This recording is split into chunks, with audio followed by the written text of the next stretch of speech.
Ndanibulisa babukele egameni likaYesu waseNazaretha. Ndiphinde ndabuya ke naye ke usisithabisile namhlanje. Ngicimba ukufona abantu abaninzi noko sebemazi ngoko. Sihlobo sami khakubulise kuqala before ndibe ndiyazisa nozazisa. Ingxaki ingxamile. Ndifuna ezi zinto zikaThixo zilapha kuwe.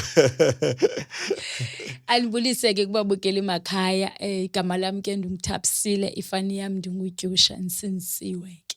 Amen. Hey, hayi siyabulela abantu ba uphinde wasivakashela kwakhona ke. Ndikumfundisi Fatanda Cwasi ke mina ke bethina senamkela apha ku Reason to Live. Usisithabisile ke besingqinele last time echaza ke ngendaba yobana ukukhululwa nguNkulunkulu ebugqirheni. Ayibo amen. Bekade esebenza uSathane ke bazalwane ke elento kuthiwa devil worship. So wasichaza ke zonke izinto ebebezenza ke ngophaya. Sathi seyishiya ke leni party into bana kule ndawo yabandla kwasase sisiya ngamaxesha naze microphone into enjalo. I mean amabhetri kwakusekwenzima lamini. So siphinde sabuya ke ngonamhlanje sifuna phinda aqhubekeke ke ngosisithabisile apho wayishiya khona. Ndashiya ke imiyalezo kanye umyalezo othi ke abantwini umuntu onombuzo angabuza, but ndindafumanisa ukuthi i-questions ezininzi ezibezibuzwa ngabantu ebese ke ziphendulile last time kulaa ndawo ngixesha becacisa phaya. Qha ke ndiyabona abantu babe befuna ukuthi abeke isitampa agxininisise ke kwezo zinto ezo zinjalo.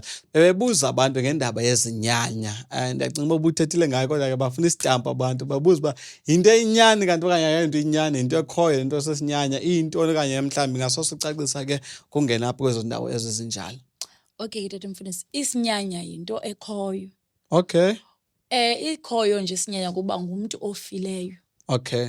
Kodwa ke into engenzekiyo kuba anqulwe. Okay. Ufile akho nto anoyenza. Kodwa ke uSathane into ayenzayo waba nestrategy. Okay. Okuba umntu ndingamba njani ukuze anqule mna. So waye wasebenzisa lo mntu kuthiwa ngoku sisinyanya.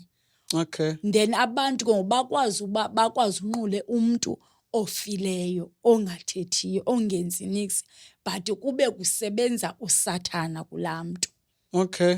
Yayiba njalo ke Tata Mfundisi. Alright, so ngamanye amagama ke uthi into ekhoyo le nto kuthiwa sisinyanya inqulo lezinyanya okanye into ayikho into yonqulo lezinyanya Tata Mfundisi, ayikho at all. Ayikho. But ke ngoku umntu yena ufile. Ufile akathethi akathini, nguSathana lusebenzayo. Usebenzisa la image yolaa mntu. Okay. Inxaba besengixakisile mos ukuthi kwakukho iifoto zabantu kwaSathana. Kwakubakho into esasiyenza eludongwe ukuze kukwaze ukuba kuvele lo muntu ephupheni lakho ukuthi akuxelele uba ndinxaniwe. Ngifuna le nale. So laa mntu lo akakwazi uthetha, ufile. Le nto kuthiwa umntu ufile. Okay. Qha uSathana waba nestrategy soba ingqondo yomntu kaThixo. Okay. Ngicabana nivile ke babukeli kuthiwa ke indaba yesinyanya ke ikhona ingekho ngoba uthi ke sisithabisile umuntu osolekileyo ke i-ancestor sisinyanya sakho. Kodwa ke ngolena yona emanifika ke ngoko ebusuku esithi ngicela ndenzele into ethile uthi ke sisithabisile akusho mna kusho yena uthi kuzoke babeyenza phaa kwaSathana ke leyo iphathi. Ngicabana uphendulekile ke lo mbuzo lowo. Indaba yamagqirha yona sithini isitori sayo, kwenzeka ntoni kule ndaba yamagqirha? Because amagqirha nyhani ke ayakwazi ukuyibona nyhani into ayiprofete ubana nyhani kwenzeka ukuthile. Yenzeka kanjani la system yona leyo khakungene nje apho kwezo ndawo ezo zinjalo. Okay Tata Mfundisi, ndicakisile phaa eqaleni. Ndithi ekunyuselweni kwam kwaSathana ndaye ndayongena ezibhedlele. Okay. Ekungeneni kwam ezibhedlele umntana wayesexa ezalwa. Umntana ka ezalwa uzalwa ephethe into. Is either omnye uphethe iBhayibhile, is either omnye iziphiwo ngeziphiwo. Okay. So lo mntu usetyenziswa ezibala igqirha nguSathana. Usebenzisa esasiphiwo sakhe, but esisebenzisa lowa umuntu ngumprofeti kaThixo. Uzelwe eziba ngumprofeti, but ke ngoku uSathana uyayitshintsha la system bekumele uba usebenza ngayo endlini kaThixo, uyisa kuye because lo muntu lo usetyenziswa nguSathana. uSathana wayesebenzisa amadimoni ayingenisa kulaa mntu. Then ngoku if wena uye egqirheni akhona asebenza kuwe ayosebenza wena uba hamba ye egqirheni uyobuzisa ngalento, nakwelaa gqirha akhona asekonekthile Antoni ngamadimoni? Ngamadimoni ke lawo. Okay. Yimimoya esesebenzile uba ukhona umuntu onje nonje nonje. Abanye bade bathi kuthetha izinto ezindlebeni, abanye bathi ndibe ne-vision. Okay. Ngenxa yoba le nto iyi-vision yinto oyidalelwe nayo, yinto oze nayo emhlabeni nguThixo okunike yona. But uSathane akusebenze ngenxa yoba ungayazi le nto uba isebenza njani. Ukubiwa kwesiphiwo sakho, but sibiwa sisetyenziswe ngenye ihlobo. Yho! uSathane uclever man ngezinto zakhe. Uthatha izinto zikaNkulunkulu azigqwethe azenze uba mayibe zezakhe. Ndicinga uba nalowo umbuzo ke uphendulekile ke babukeli egameni likaJesu. Sinxamele ingxaki beseyithethile le qha ndiyabona abantu bebefuna uba abeke isitampu kwezi ndawo ezi. Sisithabisile uye wathetha ke ngendaba yento bana uye wanyuselwa phaa kwaSathane wazongena ke ngoku ekuthini uhlasele emabandleni. Ndiyarhalela ke ukhe ungene kule ndawo le ndikunikeze ixesha lakho ke ngoku ukunabe nje ubalise ukuthi ke ngoku njengoba ungenisiwe ke ngoku apha ekuhlaseleni amabandla akusenzeka ntoni, ithini na yonke laa nto leyo akakucacise nje ezo zinto ezo zinjalo. Okay, Tata Mfundisi, ndiyeme ndandisendinyuselwe ke ngoku uthe mandingene emabandleni. Ayekhona amabandla yayisaziwa kwaSathane uba apha emhlabeni kukho amabandla. So kwakho amabandla nje ayaziwa ayengamabandla nje lana. Kubekho amabandla angabaprofeti bobuxoki. Okay. Lawo ke ayefana bufana namagqirha. Okay. Because ayesenza the same. Okay. Le yenziwa ngamagqirha. Kubekho amabandla apho abanye basindisiwe bayayifuna le nsindiso, baphinde bayafuna ubalapha ezweni. Okay. Kubekho aba Tata Mfundisi balwayo, balwela ubungcwele. Okay. Omnye ubulwela ngaphakathi kuye, omnye abulwele ngaphandle. Ngoba le nto ayifunekanga ibe ngaphakathi qha. Okay. But ifuneke ibonakale nangaphandle. So kwakubakho loo mabandla ke ndinowabalula. Okay. Ukuthi ngamabandla anjalo. Okay. But kwaba bakhonza nje sasibahlelise nje qombe okay lo uyazithandela uba makahambe aye enkonzweni. Akho nto sinoyenza siyambona uba hayi lo ugcinwe nje. Okay. Sometimes abaye bade bathi hayi mina ndifuna uncwatywa. Okay. That means lo muntu lo akayazi lento ba ibalulekile. Ba ukubalekile ukukhonza uYesu okanye ukusindiswa okanye ukukhonza uThixo kubalekile. Okay. So aba besibini ndibajaluleni ndingabala nje ndithi no ngabesibini abaprofeti bobuxoki bayafana namagqirha. Because umuntu uyaza axelela ingxaki zakho loo nto leyo yayingasenzi into kwaSathane. Saqomba lo usebenzela uSathane because akho solution anayo. Akasebenzisi Yesu, akasebenzisi intoni, into eyayisibulala thina kakhulu yayiligama likaYesu. Okay. So kubekho imake le ndawo yabaprofeti bobuxoki ndiyafuna ukungena nzulu apha kuyo because ke ndiyarhalela uyazi la system yabo uba i-operate kanjani kwakusenzeka ntoni because ke nyhani ke omnye umntu nyhani uyaprofetha ke aprofethe into eyiyo nyhani iba kwenzeka okuthile nokuthile nokuthile nokuthile. So yenzeka kanjani yona leya indawo yona? Tata Mfundisi besenditshilo ndithi umuntu uzalwa enayo. Okay. Into kodwa uSathane ayibe. Ekuyibeni kwakhe abone ukuthi omnye nguba ngumfundisi Tata Mfundisi. Okay. Abe ngumfundisi but uSathane amlwe ade aqonda ukuthi omnye ubiziwe omnye nguThixo bamakahambe ayoshumayela. But kwi-struggle sakhe omnye adibane nendlala, omnye atyhafe endleleni abone ba kudala ndishumayela but abantu abasindiswa. Adinwe. Immediately ekudinweni kwakhe uSathane aveza iceba nansi into enokutyebisa. Okay. Hlukana mani nalento lento le ikuzisela indlala. So naye ade abone ba hayinyani ndineminyaka omnye athi ndine-15 years zange ndamisa intente kwagcwala abantu ndidiniwe. Okay. Athi wawuthathela icala ke olilula because into kaSathane ungayiboni lula apha emhlabeni. But kongoku ngaphaya enansi ke ekayesezulwini okanye ufile izawusicacela ukuthi ayikho bingekho lula lanto. Okay. So once ke umuntu adinwa aqomba ukuthi is better ndihambe ndiyothwala. It's better ndihambe ndiyosebenzisa ioil, ndisebenzise amanzi ukuze abantu beze. It's better ndenze izinto ukuze abantu ndibakwazi ubacontrol babe lapha ukuze ndifumane imali ndilale ndityile. So Satan abanye bebezinikiwe zaziphiwo and uYesu bebasebenzisa ngazo, kodwa omnye ngenxa yoba uyawastrugglisha endlaleni. Asingabo bonke abavele bathi umuntu mandihambe ndovula ibandla ndithwale ukuze ndithini. Bakhona bebizwe nguThixo but bastrugglisha. Ikwangulo Satan lo wenza Ikwangulo Satan owenze umuntu astrugglisha oshumayela inyaniso. Kuthiwe lo wawushumayela inyaniso sizoya kuye sizobamba imali. Sizobamba abantu banganikeli. Sizobamba abantu babangathandazi ngaye. Ukuze igqabhuke lento kuye. Sizomstrugglisha kwayena athi noba ufastile abe nemibuzo ba xa ndizawukhula ngantoni ngcono ndiyeke nokufasta.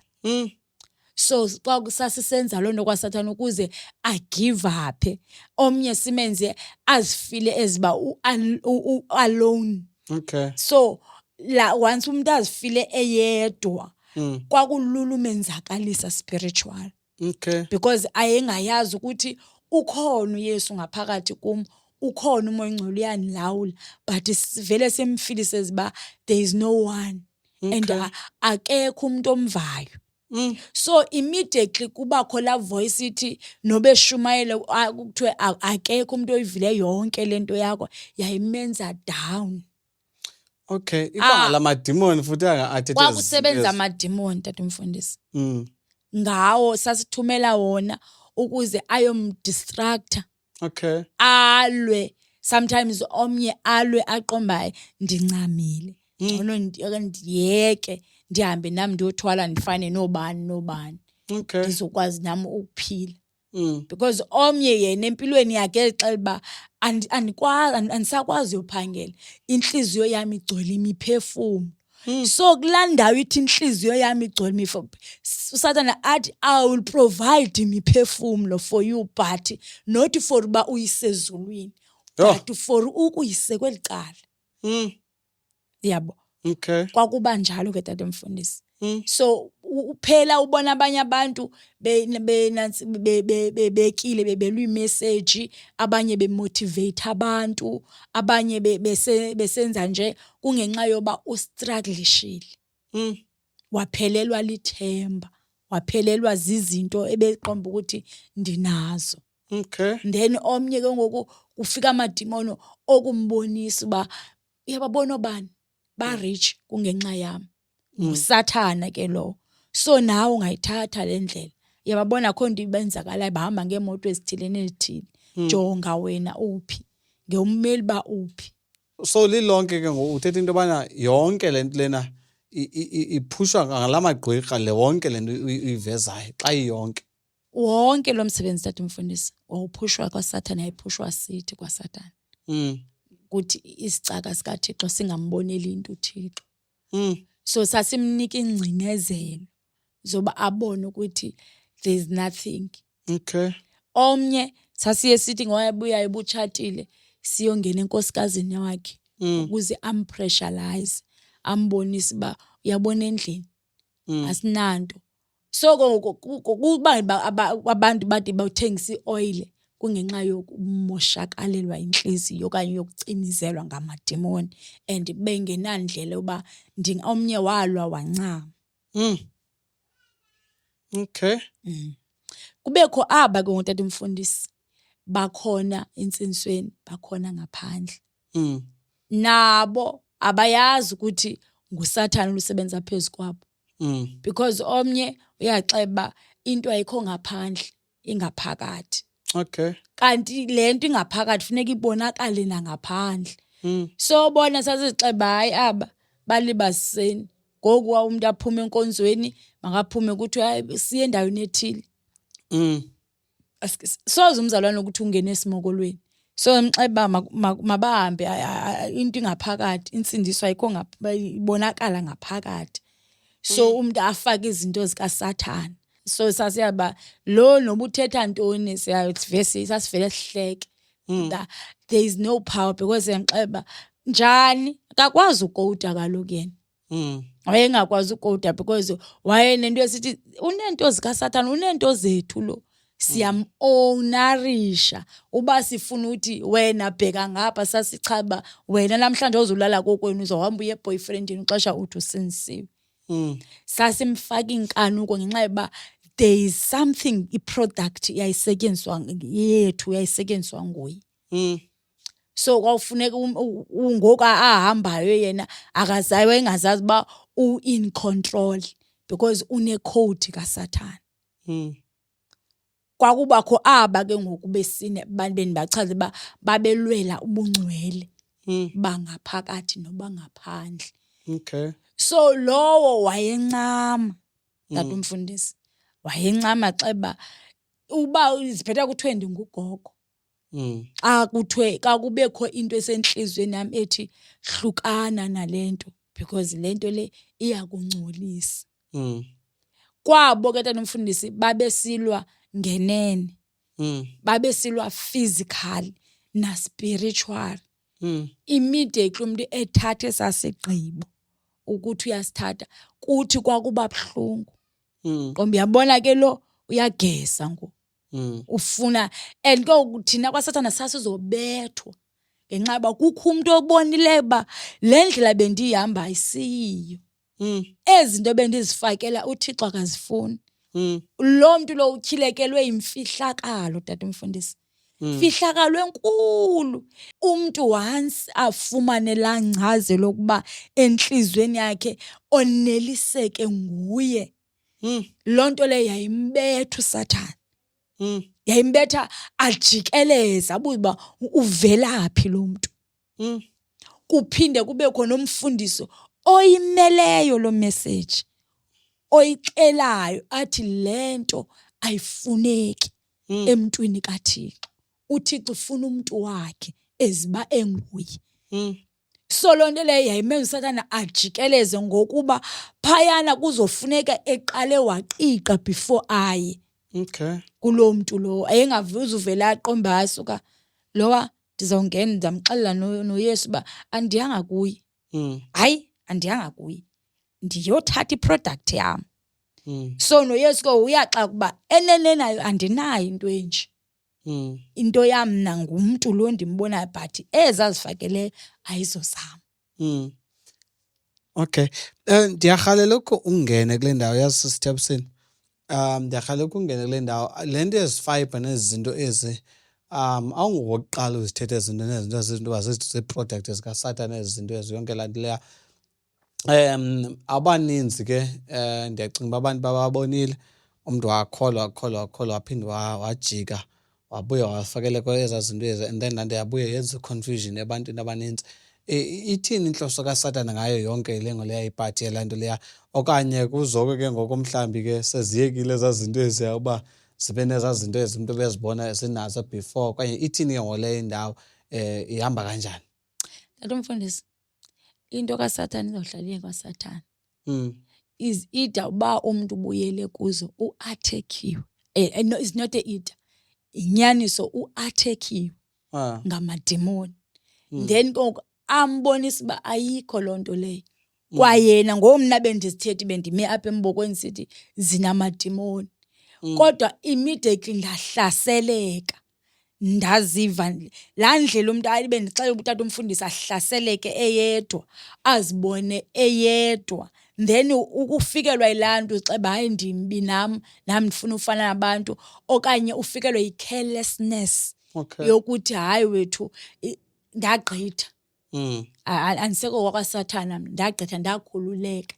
So inkululeko yam ayithi mandibuyele kwiinto zikaSathane kodwa ithi mandihlale ezwini likaThixo. So lo muntu lo xa ebuyele back that means uba uSathane uphinde wamba. Then ekumbeni kwakhe uzoba nabantu bakaThixo. Athi uYesu etkhulula umuntu efike echaza ukuthi hayi wethu kudala batsho baphinde babuyele. Yinto ngoko ezojika ezobonisa kanye ingathi uYesu weak.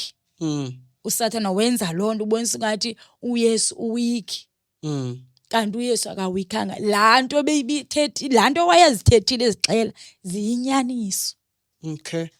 Alright, make sigqithe ke ngapha kwezinto ezisozibalile ezindicima ingathi ibekekile le foundation le nami national clear njengoba ubalisa njengoba ihamba ngalo phina uhlobo yonke lento le. Ndiyafuna ke ngoku ukhe ungene kule ndawo yokuthi aba bantu babalayo bonke phaa kwilizwe lakwamoya babonakala benjani. Like siyafana sonke kwilizwe lakwamoya okanye kuba khona umahluko between aba bantu ababalayo bobane aba bayohluka okanye bayabonakala phaa kwilizwe lakwamoya and babanjani phaa kwilizwe lakwamoya. Tata Mfundisi, abantu babohlukile kwamoya.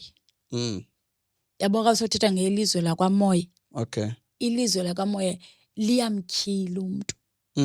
Ngendlela nje mangasa ndingangatyhileki kuwe nxa ubundibona ndisenyameni, but spiritual sasimazi uba this is akakho powerful lo. Okay. Bawo owayekhonza nje wayekhonza nje mbona uba uyazikhonzela nje lo. Nongumprofeti obuxoki qombe usebenzela usathana lo, akho nto sinoyenza kuye. Sasingabahoyi, sasingabanayo. Qha into sasinomborile kubo ukuthi angake elwimini lakhe akhupha inyaniso. So yeyona nto sasisoloko siyimonitha. Sasimonithela ukuthi inyani le ndlela sele balahlekisa ngayo abantu sasenzela uba makasosehlala. Nobomnye uvuke eqomba ndifuna ukuguquka. So sasivele simtyhilela ukuthi awukwazi. Jonga. Uzolahlekelwa imali, ulahlekelwa nguwe. Uzofa. Yeyona nto uSathane wayeyiveza kuba uzofa. Okay. So naba benza nje. Sometimes omnye aqombe yabona mhlanje ndithandazile. Eneneni uthandazile abonakala uba zikhona iintlantsana ezitakayo. Lo wenza nje umane siya eyenkonzweni aphinde. Ubona uba amani zikhona iintlantsana ezivelayo. Kodwa sasivele sigalela amanzi kwezantlantsana ba awukwazi kaloku uba nentlantsana. Wena unento zethu nawo nama-boyfriend akho nto yakho inokwenzeka lokho umdaka. So sasiyomtyhafisa ukuthi angabi saqhubekeka nale into ayenzayo. So uyabona umehluko. Kulo uthandazayo nalo ukhonza nje nalo unantsika kwayo ungumprofeti obuxoki nalo uyakhonza but indlela zakhe azikhonhle. So kwaba babesinisiwe Tata Mfundisi babelwela ubungcwele ngaphakathi nangaphandle. Andifuna uxoka ngathi ndiyazenzisa kwakuba nzima.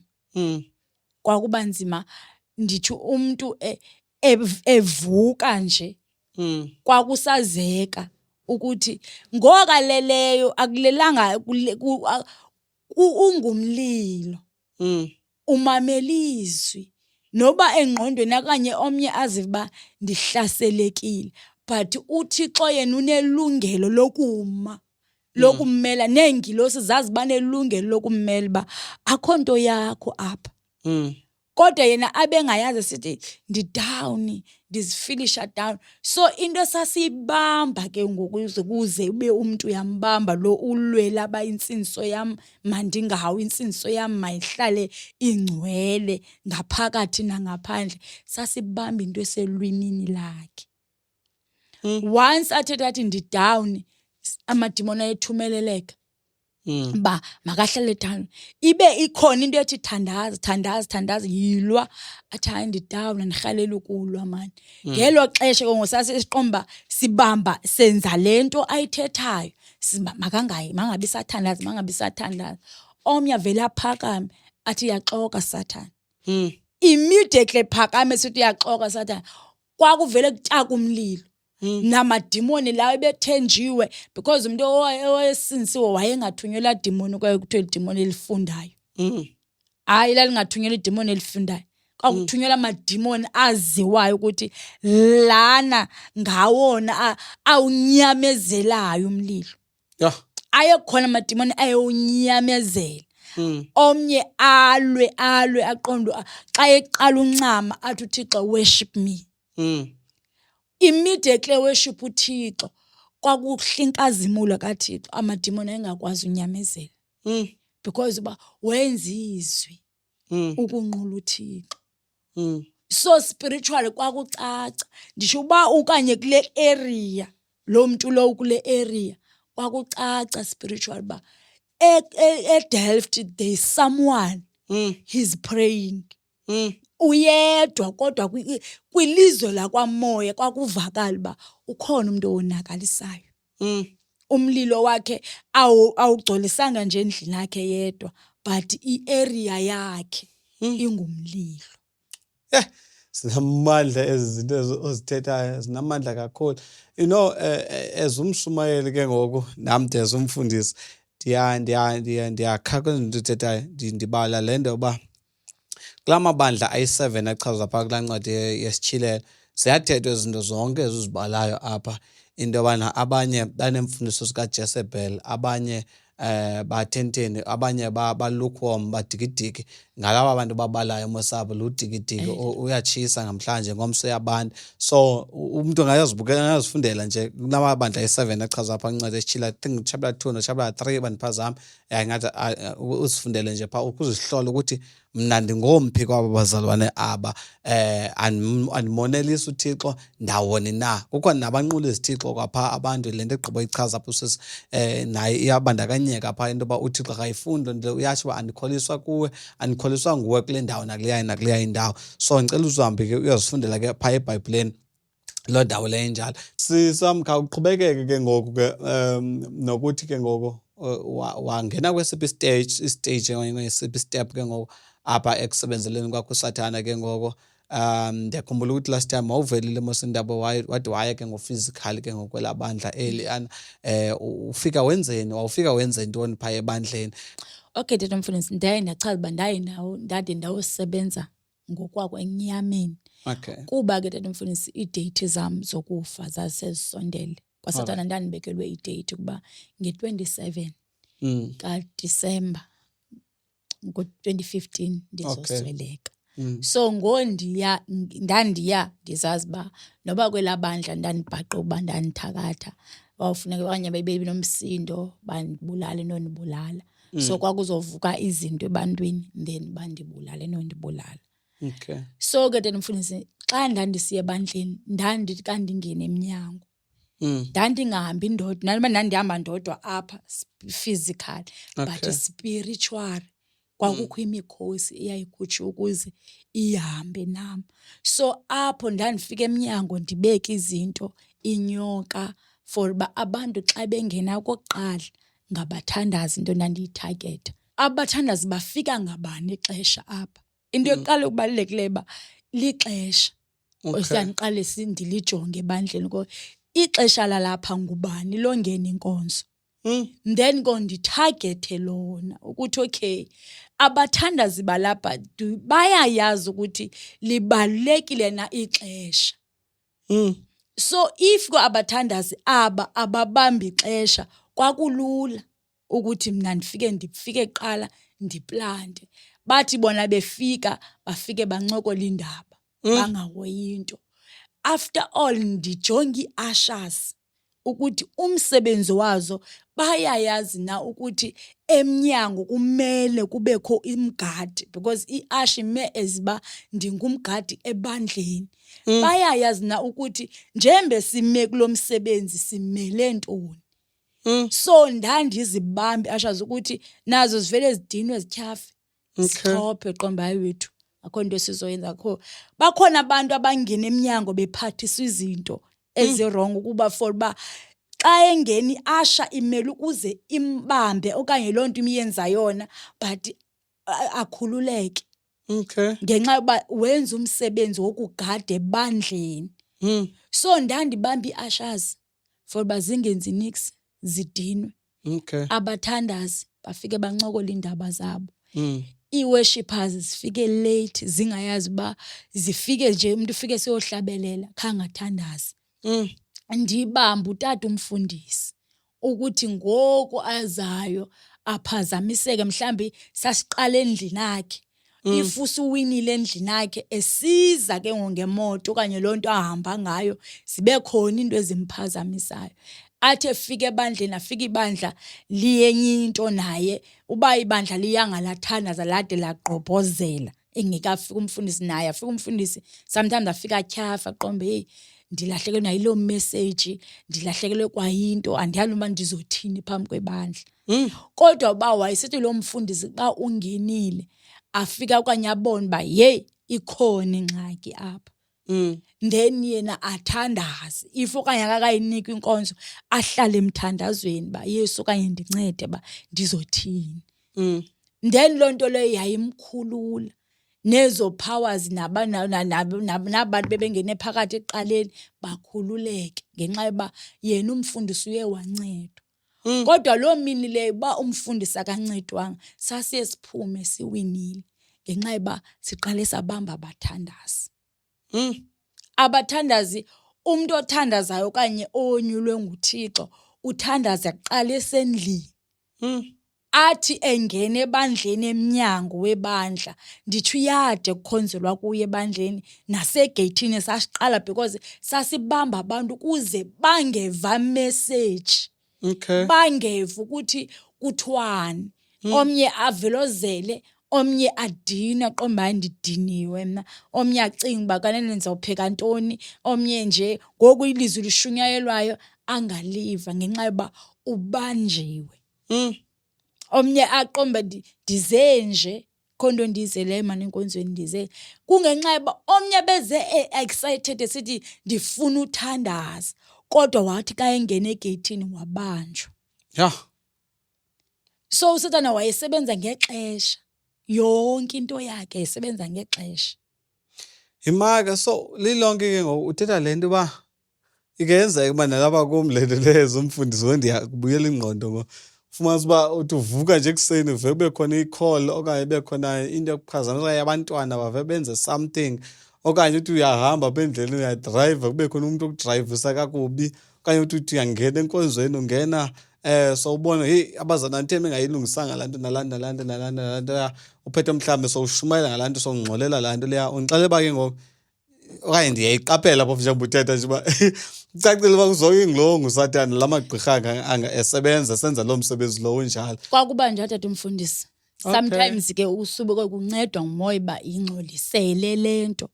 Kodwa not every day ngathi beyile nto sokungxolisela uba bazalwane kutheni late, bazalwane that means once abazalwane be-late kukhona ingxaki eyenzekayo. Loo nto leyo imele uba kumiwe emthandazweni kuthandaza uba makuncedakale ibandla. Loo nto soze abazalwane benze balibe late kule veki, nakule veki zayo there's something ezawuphazamisa imessage yomfundisi oba mawungashunyayelwa kakuhle, ikhona ingxaki ezoba khona, sikhona isiphithiphithi uSathane aqale afike. So nasesibingelelweni nasepulpiti sasijula izinto so uba umfundisi athi enyathela adinwe kwayena azive uba ye mandidinwe kwangabazalwane. Ndinwe kwayile nto mandinwe for uba nje kungabikho nto ibambekayo umfundisi ezawuphuma emlonyeni wakhe evakalayo. Naye sometimes aphume esithi heyi andiyivanga la message mani, ndidiniwe andiyazi uba kwenzeke ntoni. Sometimes abantu bancedakele kodwa ke siqomba okay abantu bancedakele akayithembi le nto ayithethayo, masihambeni siye phaa kuye siyomdistract ukwenza uba laa nto beyithetha phaa ayibone ingenamandla. Kanti abantu abahleli phansi bona bancedakele. So istrategies kaSathane zazi bazinintsi ebandleni ngenxa yoba uyalazi ibandla. So nothi ulibambile ngoku but uYesu asuka afike angene. Kungakwazi ukwenzeka nto. Enye into katata umfundisi, ibandla sasilifunda. Wawungasuka uyongena nje ebandleni. Sasilistadisha uba kwenzeka ntoni, yintoni eyenzeka phaa kwela bandla. Umfundisi wakhona wenza njani, yintoni le imbambile ba makabambelele kuYesu, yintoni imenza uba angagunqi amthembe uYesu. So sasibajonga nabazalwane bakhe ukuthi abazalwane yintoni abayifunda, yintoni le ibangela uba bangastruggleish ekumthembeni uYesu.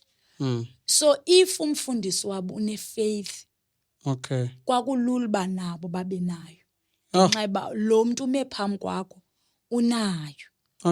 If akanayo kwakulula nabo baba bangabi nalo. Yabo. So kwakuba njalo ke tata umfundisi. Then kwakujonga umfundisi lo ba ithini past yakhe.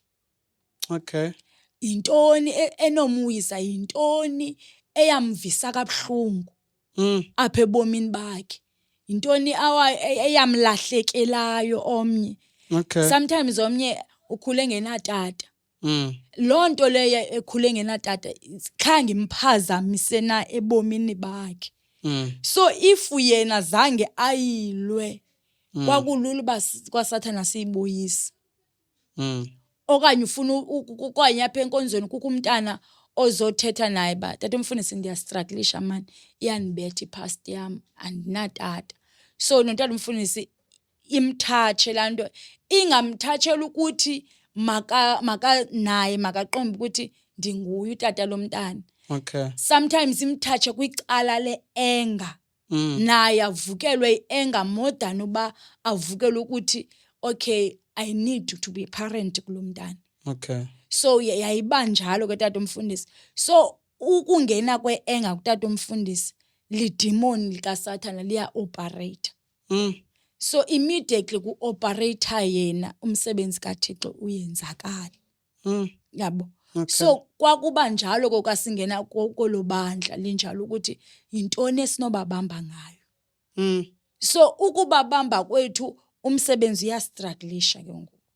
Lo mhlambi omnye bethandaza kakhulu, then kubekho lento imphazamisileyo uyehla.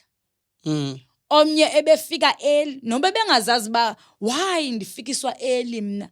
Yena ubona manje efika early enkonzweni, but kanti uThixo ikhona umsebenzi amenzisa wona. Omnye abona okay izitulo semdaka manikhawuleze ndizosula. Omnye abona hayi man kufanele uba kuyatshayelwa manikhawuleze nditshayele. But kube kwinto embuyelayo. Okanye avela adinwa abethu diniwe. Nifika early abanye befika late nami ndizofika late. Kuthunyelwe amadimoni ngenxa yoba uyonakalisa. Umuntu wayesenza into ethe qatha engqondweni eyixelelwa nguThixo qha yena engayazi ukuthi ibhadlile lento ba fundizwe. Wayejonga umzalwane okay lo kuthiwe makafundizwe, hamba ubamba ifoni man, hamba ujonga uWhatsApp, hayi man yenza into ethile. Kukumelana naba bantu umfundisi wayeba nabantu uThixo ambekele bona ukuthi nina nizomxhasa apha emalini, nina nizomxhasa emthandazweni, nina nizozila ukutya. Kukhona abamiselwe ukuthi bazile ukutya. Bazilela uba bengazilela umfundisi bezilela ukuthi Nkosi nceda ibandla. So loo nto leyo uba kubanjwa kwabona uba kunini wazile ukutya. Eza ntetho zithethayo ema kunini wazile noba uzilanga ukutya. Noba uhleli nje manje, noba ufundanga iBhayibhile ngawulale manje. Yintoni nangahamba uyoqala incoko abanye abantwana.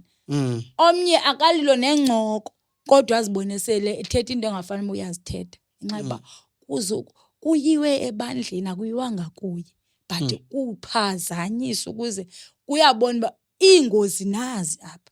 Ukuze singene siyowisa la mfundisi kumele siqale sisuse ingozi ezi.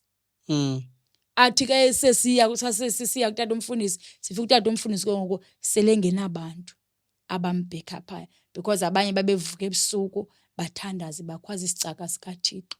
Bankosi sikhumbule isicaka sikaThixo. So kwakuba njalo tata umfundisi. Hayi ndikuvile. Khawungene ke ngoku kule ndawo ke ngoyakwale bandla ke ngoku ke sisehambe ke ngoku siye ngqo epointini ke ngoku siqhubekeke ke ngoku kwenzeka ntoni ke ngoku njengoba ke ngoku uzongena physical ke ngoku ebandleni kwathini kwelo bandla elo, and then iyaqhubeka yathini ke ngoku impilo yakho base siqhubeke siye phaa ke ngoku. Ndathi tata umfundisi ndivele ezilalini. Ndandifika abakhaya bam bancokola ngutata umfundisi, khona utata umfundisi okhoyo. Like abakhaya bam ngabantu kokwabo xa bakhule ngenkonzo yosindiso because bake bazicula ingoma zosindiso. Qha mna ndandingazazi. Ndandizikhonzile eZiyoni ke tata umfundisi. Okay. So nyhani xa ndifika ngoJanuwari ke ngoku bandixelela Thapsile kukho utata umfundisi late masiye enkonzweni. Hey Nqombe nami ndimake ndiye. Nyhani ke ndaya. Ndaqomba ke this is where ndithunywe khona ngoku mandizofunda ba insindiso injani apha emhlabeni because andiyazi. Okay. Ndandiyazi spiritual but physical zange ndayongena endaweni yabantu abasindisiweyo. Okay. Ndandiqala uyongena kwelo bandla. Okay. So ke ndafika phayana kuthandazwa. So eleke day ndandibona okay kukho aba bantu. So mna ndandibabona spiritual zii-ushers. Oh kukho abantu phaya spiritual bendibabona okay ngaba abantu kuthiwa bayahlabelela aba. So Okay. mna ndandibona uba kuthandaza ngenye indlela apha. So ndihambe ndiyochaza kwaSathane uba kuthandazwa ngeelwimi phaa nandinazo. So into ndandifuna ukwazi. Then emva uba ndazile ndiphume ndiye kulo ndandithunywe kula mabandla ngoku uSathane ayazi uba ayamstrugglishisa. Okay. Wayeyazi uba la ngawona ke ngoku xa uphuma kweli then ke uhambe ke ngoku uyongena ube ngathi usindisiwe. Nalapho ube ngathi usindisiwe uzofuneka ufike ube kufitshane nomfundisi. Because uzofika uzenze ibe ngathi ngumprofeti ubona izinto umfundisi. But ke ngoku zandithathe neenyanga ezingaphi ndimane ndisiya enkonzweni then ndabe sendibhaqa kuba phaya ndandithakatha. Then ke ndabe ndandibona ndibona uPastor Cwasi. Ubhaqwa kanjani ngoba uyathakatha kawungene kule ndawo le? Kwakuthandazwa phaya. So utata umfundisi wapha ibizo 1-on-1 then ngoku nam wandithandazela. Ndibona ke uYesu waye wamkhilela ke ngam ukuthi ndingumntu onjani. Then ke ngoku nyhani ndabhaqa kuba ndandithakatha. Okay. So wathi ke mandihambe then ndizophinde uzawumane ndithandazela. Okay. So ndabe ndisendithunyelwa kuba kuPastor Cwasi ke wayethe uze Kapa and ke ngoku uSathane wayecaphuka because wayezommemezela ezovuselela nabafileyo ebachaza uba ndizovuselela nabatyelwe insindiso. So uSathane wayeyazi uba lo uzokwenza into mna esendiyibile Kapa. So wabe selendithumela kuyiba ke ngoku uzoya kuPastor Cwasi bayeke ngoku aba yapha nanku umuntu ezomemezela ezoxela uYesu. Then ngoku ndamfonela uPastor Cwasi because ndandisendimbona kuFacebook and kokwiiposti zakhe ndandisoloko ndibhala uAmen. La amen ndandimbhalela ukuze abafuna ufunda eza post ipost zikaPastor Cwasi yazibona mos zinde. So umuntu wayesithi noba ufunda la amen ndandiba ngokuqala okanye uthi amen pha okanye abanye ndibe ngowesibini okanye wesithathu because ndandivukela nje uya kweza post ukuze ndiyostopa abantu bangaqhubekeki oba bafunde eza post. So la amen wami wawungu-amen osindisiweyo, wawungu-amen ongcolileyo. Ndabe ndimfonela utata umfundisi, tata umfundisi bendikuleqa ndimthapsile ndihlala apha kwalapha eKapa so bendikuleqa ngoku ndikhululekile ndiyekela uba ligqwirha. So utata umfundisi wabe sesothuka esithi okay ukhululekile hayi ngicela uphinde ndikuthandazele ke sisi. Ndathi hayi ndisemsebenzini wathi ndiyacela xa ubuye emsebenzini cela ubuye uze apha ndikuthandazele. So ndaza ke utata umfundisi wabe nalapho ndandingazange ukukhululeka and ke ndandize ndizazi ukuthi iidate zam zokufa into yayikum yayikukufa qha yayingekho enye into ndandiyibona. Ndandibona uba into endifaneleyo kukufa. So nangona ndiza enqomba ndizogqibezela umsebenzi wami emva koko ndibhubhe ndingabikho emhlabeni. Xa ndifika utata umfundisi into yandothusayo kuba azange abe ndiphoxa, azange abe esilwa nam eside ubundileqela ntoni because zizinto uSathane wayezenza ebantwini ba once umuntu ave kuthiwa ligqwirha amfaki ienga. Modwa noba umuntu abe nomthandazo uba ngumntu wakho lo Thixo makancedakale naye akhululeke. So ndathi xa ndifika kutata umfundisi wandihoya wandithandazela kwakungelulanga abazalwane. Ukufika kwam ndafika ndihamba nomoya omkhulu kakhulu ozodisturba nje. Ndandihamba ke naye nomntwana wam but uSathane ke wayesembophile ke naye ngenxa yoba yeyazi uba uzovela athathe yena xa ndimkile emhlabeni avele asebenzise yena. Kodwa ke safika enkonzweni sathandazelwa sobabini. Zange kube lula at all kakhulu ndandingenalo ukholo loba ndingakhululeka ngenxa yeminyaka endandisipendile kwaSathana, ngenxa yezinto endandizenzile kwaSathana. But ke ukufika kwam ndandixeba ndizosebenza apha, le ithetha ngulo tata umfundisi uba uzondithandazela ndikhululeke andiyiboni. Kwathandazwa ke nabazalwane indlela ababethandaza ngayo nendlela ababenobubele ngayo nothando abandithanda ngalo. So loo mini leyo zandigoduke, ndaye ndalala ke ngoku kumzi wayehlela kuyo utata umfundisi. Nalapho ke kasifika endlini saye safika ndaphinde waqhubeka utata umfundisi akathi hayi besendikuthandazela enkonzweni, wandithandazela eqhubekeka endithandazela. So ndandisithi xa ndileleyo ndandithi xa ndigqibothandazela ndiphinde ndibuyele kwaSathana because ndandingaboni bomi benzekayo emhlabeni kum. Ndandixeba ayikho into endinoyiphilela apha emhlabeni. Like ndandisendisaziwa kwindawo endandihlala kuba ndandithakatha and kwakungesekho nomuntu ondifunayo. So ndandixeba noSathana esendixelela uba into ebhetele kuwe kungcono uzibulale. So isolution endandiyiphethe ekanye endandiyiphethiswe nguSathana kwakukuzibulala. But ke ngoku ngenxa yoba utata umfundisi yena wayendiphethelele, ndandiphangela endifowunela oko endixelela uba xa uphuma emsebenzini please uphume uze apha. Until emsebenzini ndade ndabe ndiyagxothwa ngenxa yoba ndandingasafowukhasanga. Ifocus yam ke ndandifuna ufocus kulo tata umfundisi because kwaSathana wawuthenjiswa wantsuwisa umfundisi, wawuthenjiswa uba uzowuphinda unikwe amanye amandla, unikwe nesinye isikhundla. Utata umfundisi ke waye wafowunela omnye umntana oyintombazana uba makakathethe nam. Then ngulo mntana oyintombazana waye wandinika amazwi ayibamba intliziyo yam because ndandiphelelwa mna lithemba. Wathi laa mntana noba bayafika bazokuthatha kodwa wena qhubekeka, thandaza. So into eyayindityhafisa ndandiqomba nalo tata umfundisi uzodinwa mos because ndiyolala ndandiphinde ndihambe ndibuyele kwaSathana because yayingekho enye indawo endiyaziyo. So ndaye ndaqomba ke notata umfundisi ke ngoku lo mntana undinika amandla uba noba bafikile kodwa mandiphinde ndiqhubekeke ndithandaze. So notata umfundisi ke waye naye endiqhubekekisa. Into yokuqala utata umfundisi wayendincoma uba uSathana ndandimoyika. So utata umfundisi wayaqala wandincoma uba uyamoyisa nje uSathana. Then kulapho ndaye ndageyina amandla. Okay, nam xa ndimoyisa uSathana ndingakwazi mos uba ndiyilwe then ndikhululeke. So lapho nam ke ndamane endifundisa uthandaza, endifundisa endichaza igama likaYesu linamandla.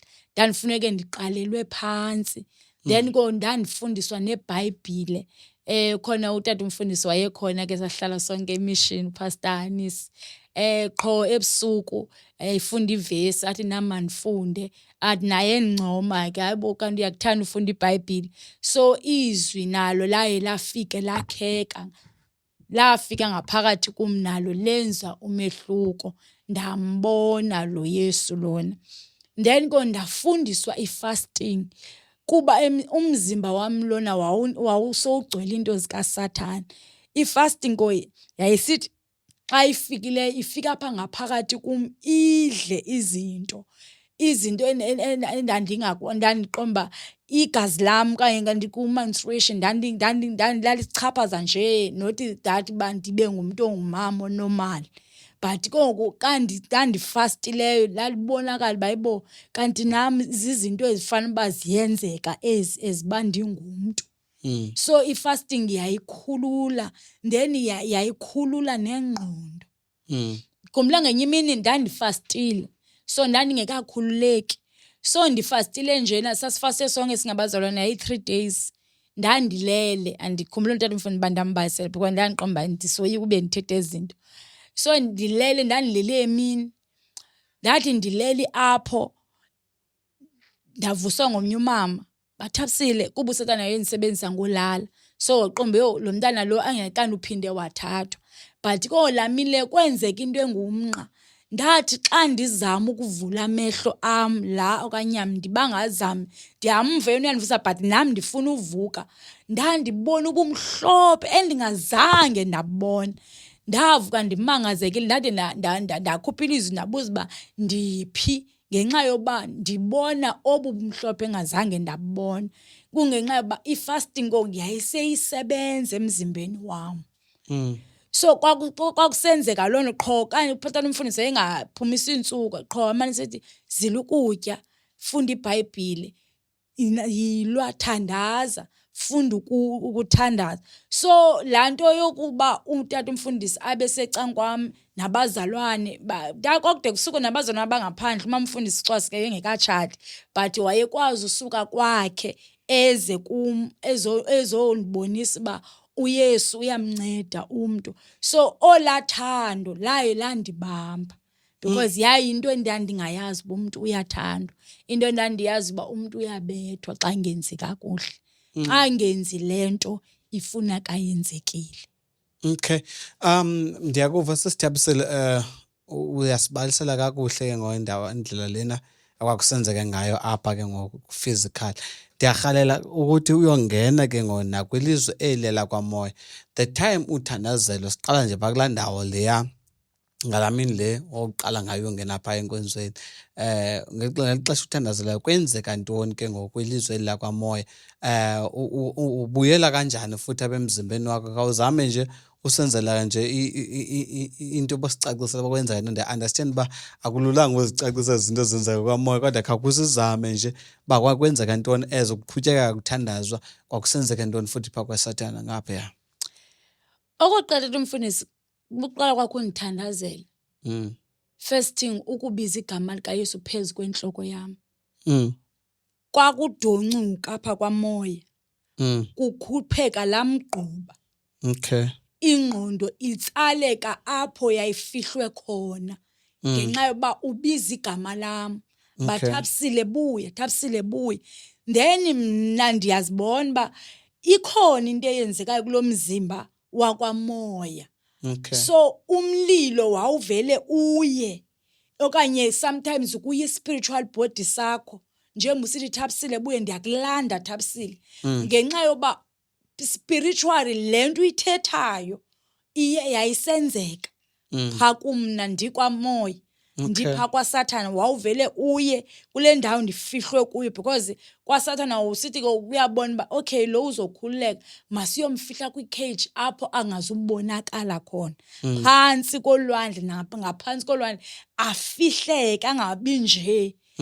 So uke wabiza igama lam uba thapsile, thapsile buya, thapsile buya. So kwakuqhambuka umlilo, uxakekane nento uba yeyi uvelaphi lo mlilo, uvelaphi lo mlilo. And lo mntu umthandazela lo mntana akadinwanga, unokholo and une-patient yoba uyamlanda. And ke ngoku unokholo yoba iza kwenzeka le nto, uzophuma lo mntu phantsi kolwandle. So phayana kwakutaka umlilo, kudoncuka iinyoka ezisesuswini because phaa ndandinemizimba emininzi. So ngokuthi thapsile buya, uyabuya lukufitshane. Xa uphinda uthi akakabuyi, thapsile buya, buya. So ngelaa xesha ke umzimba lo apha kwamoya, umlilo, njena iingilosi kuyasetyenzwa kuyolanda umphefumlo wam. Ngelaa xesha akusalandeki mna ndedwa. Kukho nabanye okanye bebesandokonekthwa ngoku bayakhuleka ngenxa yoba kukho lo usetyenziswayo, ubizwayo, ulandwayo. So ngelaa xesha leyo sometimes wawusithi xa undithandazelayo uthi thapsile nanku uYesu uzokuthatha. Kufika into enantsi ke eyinkazimulo, ifike inditsale indibambe ibuye nam. So ndibe ndiyakhululeka. Kwamoya ke kwakusheka konakele. Uba ukubone kwindawo xa kutshileyo, ubone uba apha kutshile, indawo uba akho nto inophinda yenzeke. Kwakusheka kumnyama kunjalo uba kutshile, kunyanzeleka uSathana kuphinde kusetyenzwe ngenxa yoba kulandwa umntu. So xa kulanda umntu, iingilosi zasezulwini nazo zazisebenza ngenxa yoba ziyayazi uba ngumsebenzi wazo lo uba kulandwe. Zikhona umntu uzalwa eneengilosi zakhe azibekelwe, ezam iingilosi zazingesasebenzi. Kodwa mhla kwathiwa kuyolandwa mna, zaye zaphakama nazo uba nanku umntu sasimdalelwe. nanku siyolanda yena nathi siyoncedisana lo tata umfundisi abuye ukuze nathi sikwazi ba sibe nento esiyenzayo ezulwini. So kwakusenzeka lonto lo kwakusonakala kulizwe lobumnyama. Kwakuqhawuka izibopho endandisendizibophe ezinye ndandizibophe ngokwami ukuthi ndizokusebenzela Sathane. Ude ade athethe mfundisi xa ethandaza ba nalancwadi ubhalwe kuyo ukuthi uzosweleka kwezo computer zobumnyama obhalwe kuzo ndiyaziqhekeza uyaxoka Sathane. So ngela xesha ukuthi uyaxoka Sathane eleke bizinto yayivela iqhekeke eleke bizinto ba ndiyakulanda phansi kwamanzi ndiyaphuma kuyonakala. So wayethethe egcwele ukholo loba lento ndiyenza iyenzeka immediately umuntu wayekhola ukuthi lento ayenza iyenzeka ngiyayisenzeka. Wayenomhlabelelo ethanda uhlabelela qho kakuzothandazwa athi the devil is a liar. Hey Qobe hayi ngoku kuyonakala and konama ndangesena option yoba ngoku andifuna ukukhuleka ndiyanyanzeleka because ngoku kwaSathana andisafuneki ngenxa yento ebonakalayo and namandla kaYesu abonakalayo. Wayesithi bukoti izwi livele lidaleke lenzeke ngoku ukuthi uThapsile uyakhuleka noba Sathane uthanda noba awuthandi ngoku kuyenzeka. Icode yakhe ndiyayicima yayivele icimeke ngoba ngexesha uba uthethile and kuyenzeka. So kwakuba nzima ngelo xesha uba because utata umfundisi uyathandaza and umile akagungqiswe uba uSathana uzothini uSathana uthini. Ndiba ngamxeba tata umfundisi phayana ndiyabethwa athi Thapsile into endithethayo uyakhululeka. So amandla okholo amandla ayethetha ngayo iforced wayelanda ngayo edaxela uba lona ngumuntu kaThixo. So nami ezingqondweni kondandibuyelwa ingqondo ba okay nami ngokathethayo nokholo kumlaluye lungena spiritual luye lungena ba okay ndingumuntu kaThixo kanti ixesha elilonke lo ndandisilwa naye kanti ndingumuntu wakhe. So ndandiye ndingenwa ngaloo mandla oba ndingumuntu kaThixo. So umthandazo wandikhulula.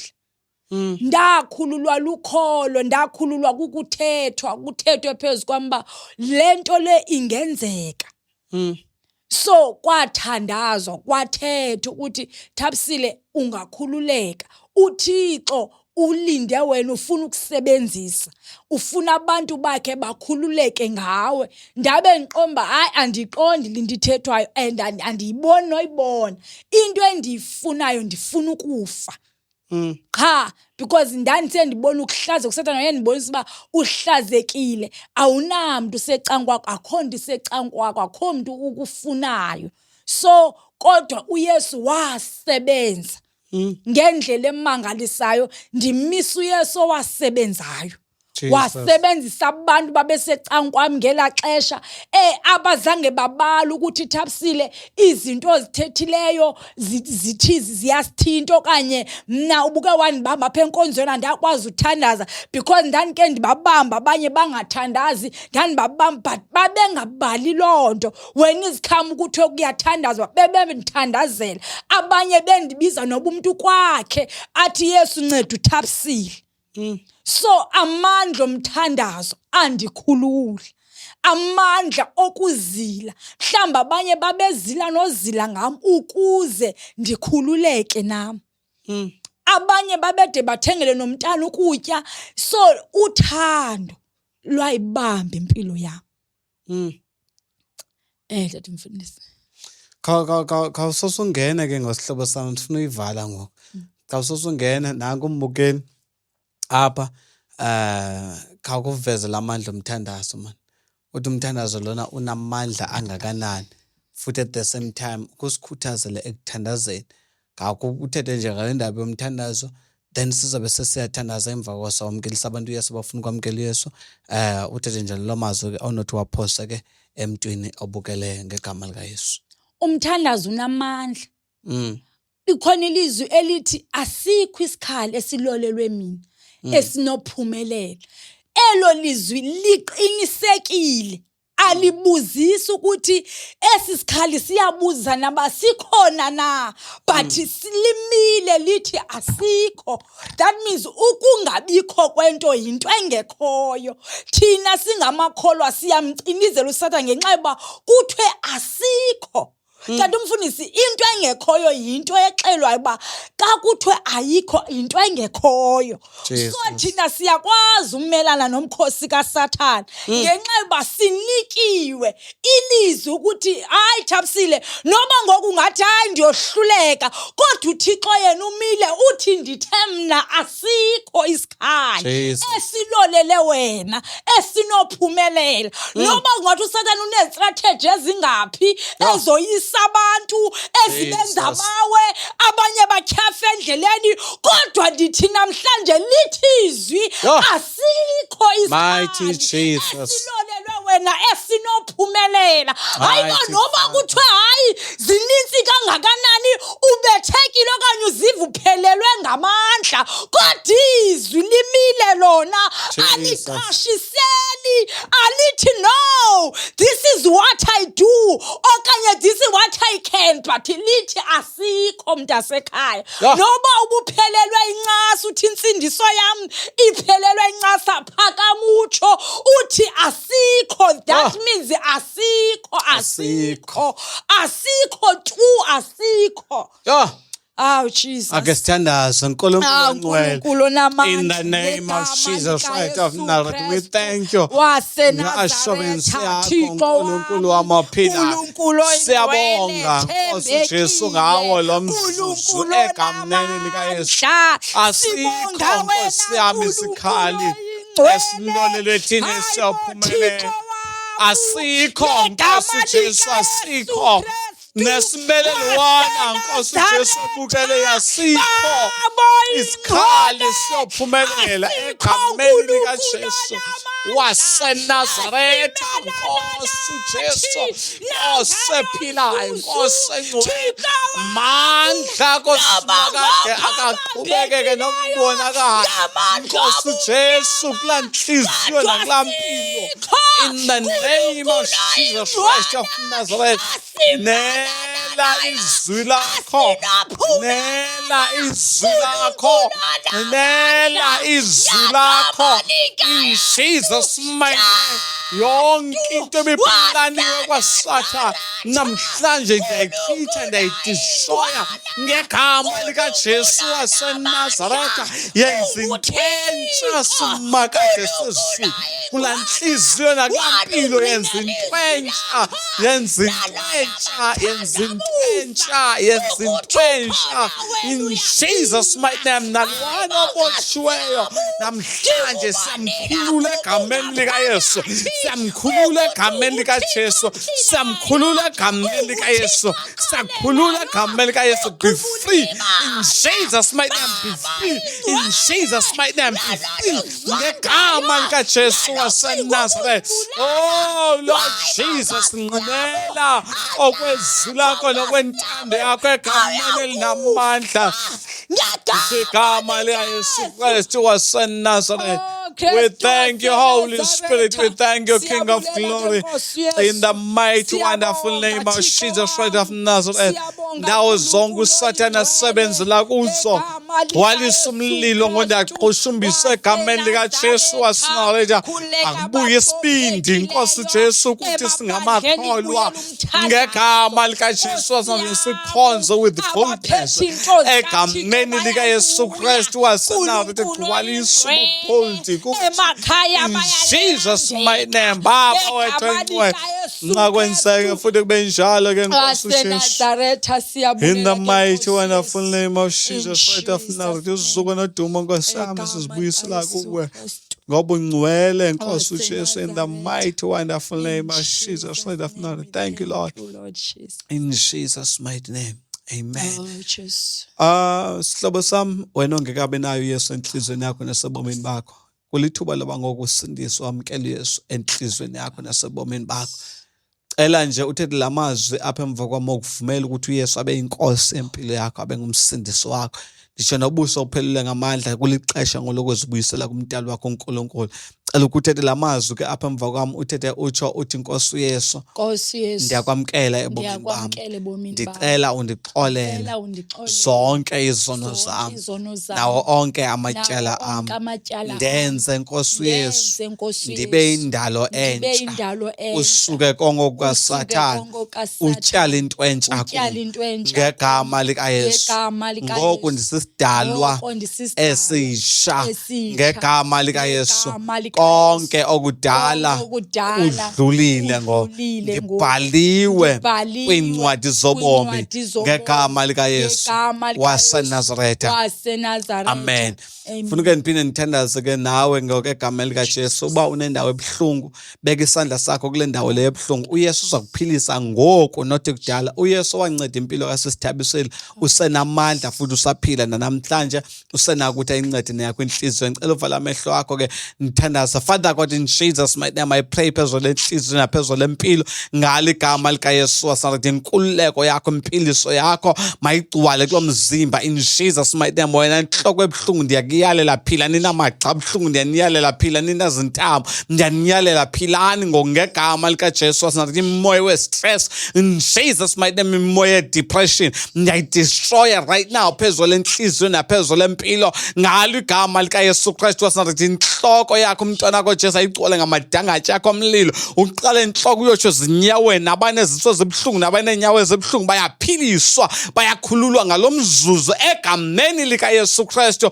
waseNazaretha. Umsebenzi wakho Sathane ndiwuchithile ngoku in Jesus mighty name. Msebenzi igunya elisegameni likaJesu waseNazaretha. Ndiyakholwa amandla obomi, amandla okuphila sewugcwalisele lo mzimba ngegama likaYesu Kristu waseNazaretha. Nabebekade bebotshiwe, nabebekade bevalele izinto zabo sezikhululekile ngo in the name of Jesus right of now. Amatyatha ngakho Sathane ayaqhawuka ngegama likaJesu. Onke lo matsheyina ayaqhawuka, ayaqhawuka, ayaqhawuka, ayaqhawuka in Jesus mighty name. Zonke iziqalekiso zobumnyama sezinqobekile. We thank you Holy Spirit, it is so and it is done in Jesus mighty name. Thank you Lord ngegama likaYesu waseNazaretha. Amen. Amen. Ayike siyabulela kakhulu bazalwane ngalo elithuba eli, sibuyisela nje uzuko nodumo kuNkulunkulu. Ayibo, amen. Ngoba ke ayisithanga abanceda impilo kaSisithabisile, kodwa nguye uYesu oya wakwazi ukuthi amenzele inceba, amncede noba ke besebenzisa thina, kodwa nguNkulunkulu omsizileyo. And okunye bazalwane ndithanda nje ukuthi ndikuveze ndiyakufunda nje eze uYesu endincede ndithandazela abantu ke abebekade besebenzela uSathane. Ndize ndafunda into ethi abantu abakade besebenzela uSathane baye batsho bathi alikho ibandla elipowerful njengeli bandla, okanye umuntu xa ikhululeka alikho ibandla elipowerful njengeli bandla. Akekho umfundisi ube-powerful njengomfundisi xa umzekelo njengami. Ayibo, amen. Ndiye ndaphawula ke ukuthi yenye yezinto ezo uSathane ayisebenzisayo xa efuna ukuthi ambe umfundisi okanye ambe lo mzalwane othe wasetyenziswa nguThixo, afuna ufaka impakamo, afuna ufaka zonke ezo zinto ezo. Sezinye ze-strategy nje sobana ucinga ufana bona upowerful ngaphezu kwawo wonke abafundisi abakhoyo okanye abashumayeli bonke okanye amabandla onke, ibandla lelo nalengubest. So zezinye ze-strategies uSathane azisebenzisayo. Ayibo, amen. So ndithanda nje ukutsho ke nakuthi thina abantu basetyenziswa nguNkulunkulu for thina abanye abantu singamvumeli uSathane ukuthi asiqhathe ngaloo nto leyo injalo. Njengangonje bandisitsho nami ndithi ayindimanga owanceda uSisithabisile, kodwa nguYesu owanceda yena noba wayesebenzisa mna. Uzuko lubuyela kuye uNkulunkulu. Ayibo, amen. Thanda nje uveza loo ndawo leyo injalo. Sisithabisile, abantu bakufumana phi ke xa bekufuna ke mntakabawo? Ndiyafumaneka kuFacebook umuntu endifunayo. Uqomba omnye uthanda ufunda, busekhona obunye because ndaqala unqena kuFacebook, then bandide ndizofika kulesi stage. So ka uqomba omnye ndisafuna okanye ufunda bukhona pha kuFacebook, avele nje ahle arole ku-2023 benike naphinde ndabuhlaziya ndabufaka. Amen. Alright, ngibani ke pha kuFacebook? Ndinguthabisile Tyusha Thabi. Amen. Usho kanjalo ke Sisithabisile, inamba yakhe bese isichazile ke before bazalana ukuthi ke akathanda uba ayigqithise ke inamba yakhe just because khona abantu ke abaye bamsokolisa, abanye bageze nokugeza nento ezinjalo, and wabesithi futhi at the same time akakabikho ready for eso stage eso senjalo. Ayihlonipha ke nami ke loo nto leyo injalo. Ayibo, amen. Bazalwane mani, nansi phone number yami wena umuntu ofuna uthandaziswa, it is 078 327 9645. Ndiyayiphinda futhi 078 327 9645. Ngandifonela apho ngizothandaza kunye nawe ke uYesu akuncede ebomini bakho. Also ungandifollowishe ke kuFacebook wami PST Bathanda Cwasi. Ya ndiyabhala phaya almost every day.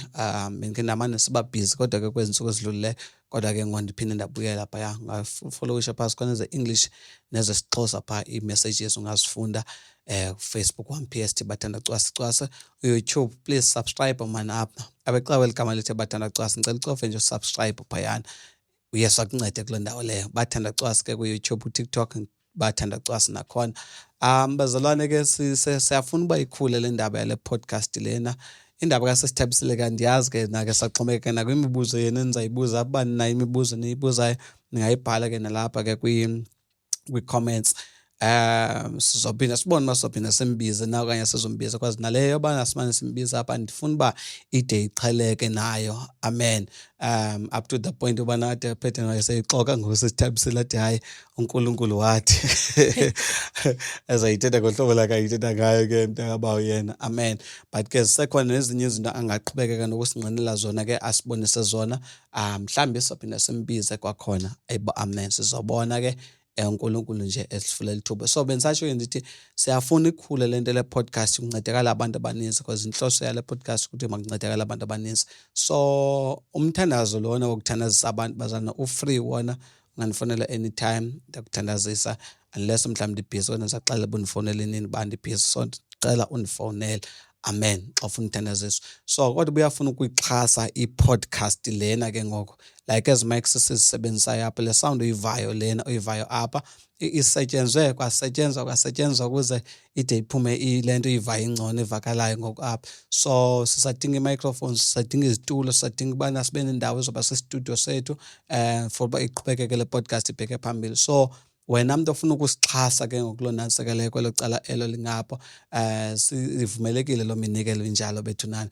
Wona umthandazo u-free and nale mnikelo ndikucelayo ngumnikelo wokukhulisa i-podcast lena ayingomnikelo esithi sicela abantu ba sithandazisa abantu kuwo. Amen. Ngicimba uba iyavakala mosindona ithethayo. So siyayidinga isupport yenu ke kumuntu okwazi ukufikelela egameni likaJesu. Ungandithatha nje kulaa phone number yami ndizakunikeza account number ke okanye nansi ke apha escreenini malivele ndiyigqithisa apha escreenini i-account number yami. Ungafaka nje loo nto leyo ukwazi uyiphosa egameni likaJesu waseNazaretha. Amen. We are not after imali bazalwane qha siyabethakala kwezi zinto ezi njengangosithembisile pha uhleli kabuhlungu esasitula kuhleli kusophayana. Amen. Kanti besifuna into ezibukusofa kanje sikwazi i-guests zethu bahlele kakuhle. Izawukhula le podcast ibheke phambili sifikele nakubanye abantu abakhulu. Amen. uYesu unisikelele kakhulu man. Nifuna ukuthi nilale kakuhle kuba sekulate thina sifuthe ebusuku. Amen. Nilale kakuhle kanye nibe nemini emnandi. Papa yise ebantwini ke sihlobo sami. Papa yini kakhulu. Yesu uyanithanda nami ndiyanithanda. Amen. Papa yini ke bazalwane. God bless you all. Amen. Buyafuna usivakashela enkonzweni silapha eCrossroads. Apha eCrossroads eCape Town. So WhatsApp okanye nifonele kula number leyo ke so that uzokwazi uba ufumane directions. Silapha eCrossroads kule Cape Town emva kwesikole kuthiwa isikelela next to iBP garage sikhona phayana sikhonzela phayana every Sunday siyakhonza naphakathi evekini siyakhonza sina-services esinazo phayana. God bless you all man in Jesus mighty name. Amen. Papa yini.